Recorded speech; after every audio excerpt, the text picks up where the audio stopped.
তো আমরা ক্লাস 9-এর সূচকের নিয়মাবলী কোষে দেখি 2-এর 1-এর 1 নম্বর অঙ্কটা শুরু করব। তো এখানে কি দিয়েছে দেখো, অঙ্কটা তোমরা স্ক্রিনে দেখতে পাচ্ছ প্রশ্নটা। তো এর মান নির্ণয় করতে বলেছে। তো প্রথমেই দেখো ফিফথ রুট অফ 8 আছে।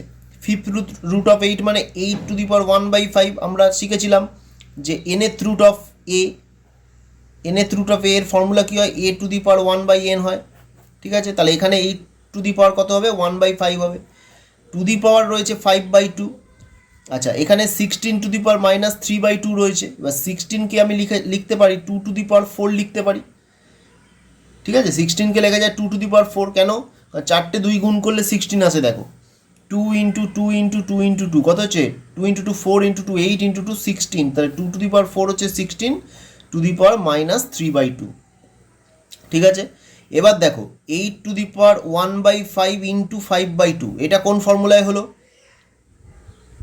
সেটা দেখো, যে a⁴m⁴n কি হবে, a⁴mn হয়, মানে a⁴m × n হয়ে যায়।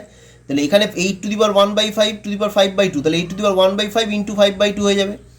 আবার দেখো 2⁴ (2⁻³ তাহলে 2⁴ × -3/2 হয়ে যাবে। ঠিক আছে, ঠিক একই ফর্মুলায়। তো এখানে যদি এই স্টেপ দুটোতে কারোর যদি কোথাও সমস্যা, অবশ্যই কিন্তু কমেন্টের মাধ্যমে জানাবে। সমস্যা হওয়ার কথা নয়, আশা করি তোমরা বুঝতে পেরেছো। ঠিক আছে, 8⁻m⁴n আবার দেখো 2⁻m⁴n এই ফর্মুলায় কিন্তু এটা হলো। 5 5 ক্যান্সেল হয়ে গেল, 8⁻1/2 2 এখানে 4 × -3/2, 2 দিয়ে 2 এর 4কে কাটলে 2, তাহলে কত হচ্ছে 2 × -3। কী করে করলাম, 2 দিয়ে যদি 4কে কাটি 2 হয়, তাহলে 2 × -3। ঠিক আছে, আচ্ছা এখানে দেখো 8⁻1/2, এবার 8কে কী লেখা যায়, 2 এর কিউব 2⁻1/2, আর 2 এটা কত হচ্ছে -6। ঠিক আছে, -2 × -3 কত হবে, -6 হবে। আবার দেখো a⁴m⁴n এর ফর্মুলা 2⁵1/2, তাহলে 2⁵3/2। ঠিক আছে, কী করে করলাম এটা দেখো, আবার দেখো a⁴m⁴n এই ফর্মুলায় কিন্তু এলো a⁴m × n, 2⁴m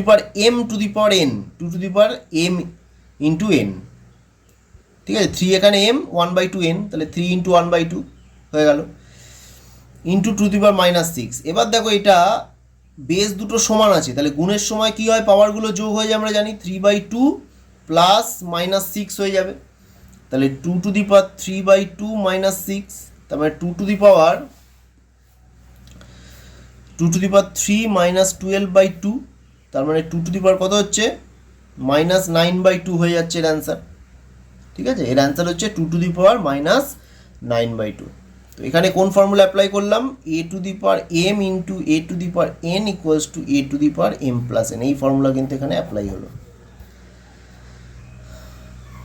তো আশা করি তোমরা অঙ্কটা বুঝতে পেরেছো। যদি কোথাও কারোর সমস্যা হয় অঙ্কটা করতে গিয়ে, তাহলে অবশ্যই কমেন্টের মাধ্যমে জানাবে। যদি কোথাও বুঝতে তোমরা না পেরে থাকো, ঠিক আছে, কমেন্টের মাধ্যমে জানাবে। ভিডিও 1-এর 2-এর অঙ্কটা দেখো কি বলেছে, প্রশ্নটা তোমরা স্ক্রিনে দেখতে পাচ্ছ। তো এটাকে কিভাবে করবো দেখো, অঙ্কটাকে এখানে 125 আছে। এবার 125কে কী লেখা যায় দেখো, তোমরা দেখো 5 × 5 × 5 মানে 5⁻3, এইটাই মানে হচ্ছে 125। ঠিক আছে, 5 5 25, 5 25 125, তাহলে 5⁻3 হচ্ছে 125।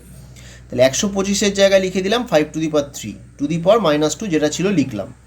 16 রয়েছে, 16কে লেখা যায় 2⁻4, তোমরা জানো, কারণ চারটে 2 গুণ করলে 16 আসে। 2⁻3/2 পুরোটা হোল টু দি পাওয়ার কত রয়েছে, -1/6। তো এই অবধি বোঝা গেছে।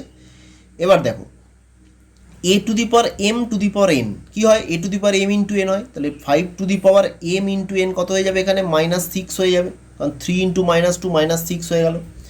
ইন্টু আবার দেখো 2⁴ মানে এখানে a⁴m⁴n কী হবে, a⁴m × n ফর্মুলা অনুযায়ী, তাহলে 2⁴ × -3/2 পুরোটা হোল টু দি পাওয়ার -1/6।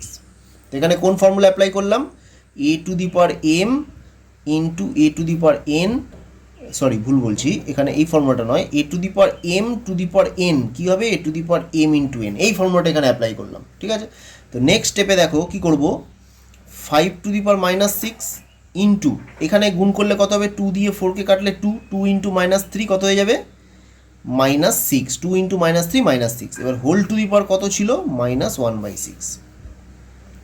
আশা করি এই অবধি তোমাদের কোনো সমস্যা নেই।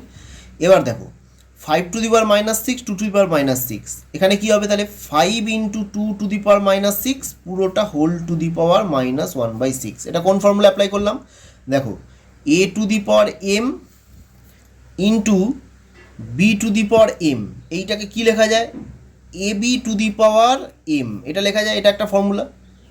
যেহেতু A to the power M into B to the power m equals to a B to the power M, এটা একটা ফর্মুলা। তো এই ফর্মুলা অ্যাপ্লাই করলাম কিন্তু এখানে দেখো 5 টু দি পাওয়ার এম মানে A to the power M into B to the power M, তাহলে কত হবে A B to the power M হয়ে যাবে। তার মানে 5 to the power minus six into 2 to the power minus six, 5 into 2 to the power minus six. ঠিক আছে, আবার দেখো 5 ইন্টু 2 কত হচ্ছে 10, 10 to the power minus six to the power 1/6। ঠিক আছে, এবার দেখো A to the power M to the power N কত হবে A to the power M N হয়ে যাবে, সেই আগের একই ফর্মুলা। তাহলে কত হবে 10 to the power minus six into minus 1/6।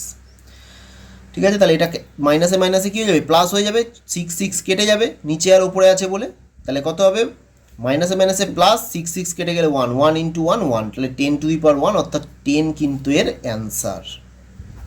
ঠিক আছে, এইটা আমি পাশে পাশে করলাম, এরকম করা উচিত নয়, তোমরা নেক্সট পেজে চলে যাবে, কিন্তু এখানে নেক্সট পেজে আমি গেলাম না, ভিডিওটা দেখাতে অসুবিধা হবে বলে আমি এখানেই করলাম। এটা এরকম কখনোই যাবে না, তোমরা পরের পেজে চলে যাবে। ঠিক আছে, তো আশা করি তোমরা এই অঙ্কটা বুঝতে পেরেছো। ঠিক আছে, আবার একবার বলে দিই কী করলাম, রিপিট করে দিই। 125 মানে 5 cube to the power minus 2 ছিল, সেটা লিখে দিলাম।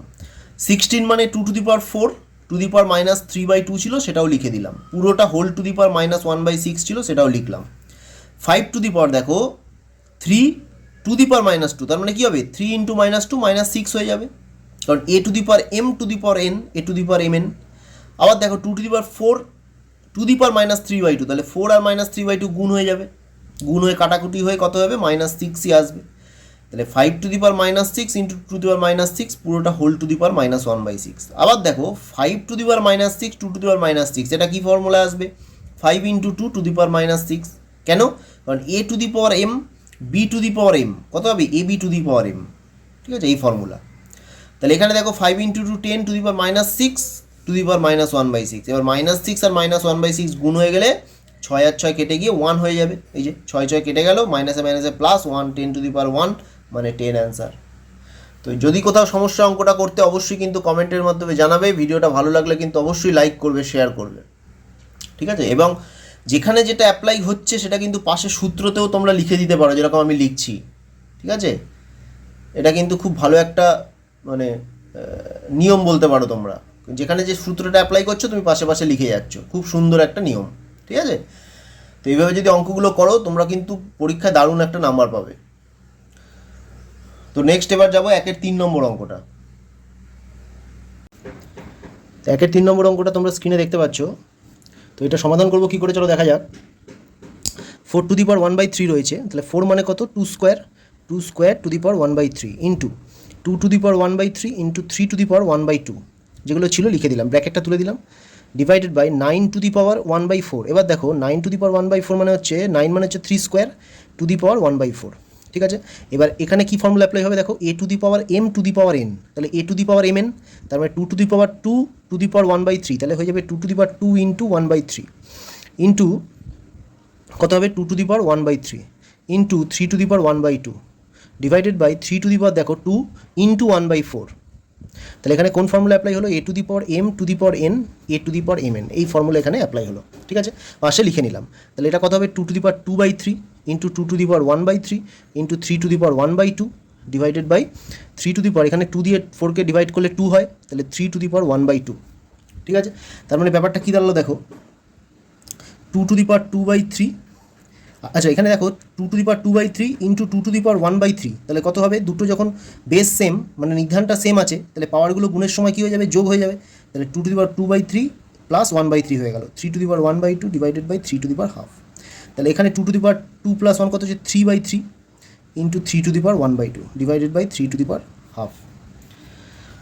তাহলে এটা কত হবে 2 টু দি পাওয়ার 3/3 মানে 1 মানে 2 হবে into 3 to the power half divided by 3 to the power half. আবার দেখো এখানে বেস সেম, তাহলে ভাগের সময় কী হবে পাওয়ারগুলো বিয়োগ হয়ে যায়, তাহলে হাফ মাইনাস হাফ, বুঝতে পেরেছো? আচ্ছা তাহলে এখানে দেখো এখানে কী সূত্রটা অ্যাপ্লাই করলাম, A A to the power M into A to the power N, A to the power M plus N. এখানে এই ফর্মুলাটা অ্যাপ্লাই করলাম, যেহেতু two to the power 2/3 into two to the power 1/3, base same ছিল, তাহলে পাওয়ারগুলো যোগ হয়ে গেল। ঠিক এই ফর্মুলাটা এখানে অ্যাপ্লাই হলো। ঠিক আছে, আবার দেখো এখানে ভাগ হচ্ছে, তাহলে ভাগের সময় পাওয়ারগুলো কী হয়, বিয়োগ হয়। তাহলে এখানে কী ফর্মুলা অ্যাপ্লাই হচ্ছে, A to the power M divided by A to the power N equals to A to the power M minus N. বোঝা গেল? তাহলে এখানে 2 ইন্টু 3 টু দি পাওয়ার কত, হাফ আর হাফ কেটে গিয়ে 0। এবার সামথিং টু দি পাওয়ার 0, মানে নন জিরো যদি কিছু থাকে, তার পাওয়ার যদি 0 হয় তাহলে কত হবে, 1 হবে। তাহলে 2 ইন্টু 1, এখানে কোন ফর্মুলা অ্যাপ্লাই হলো, A to the power 0 equals to 1, যখন এ নট ইকুয়ালস টু 0, এটা মাথায় রাখতে হবে। তাহলে কত হবে, 2 ইন্টু 1 হচ্ছে 2, তাহলে 2 হবে অ্যান্সার। তো এই অঙ্কটা যদি তোমাদের বুঝতে কোথাও সমস্যা হয় অবশ্যই কমেন্টের মাধ্যমে জানাবে। ভিডিওটা ভালো লাগলে লাইক করবে, শেয়ার করবে, চ্যানেলটিকে সাবস্ক্রাইব করবে।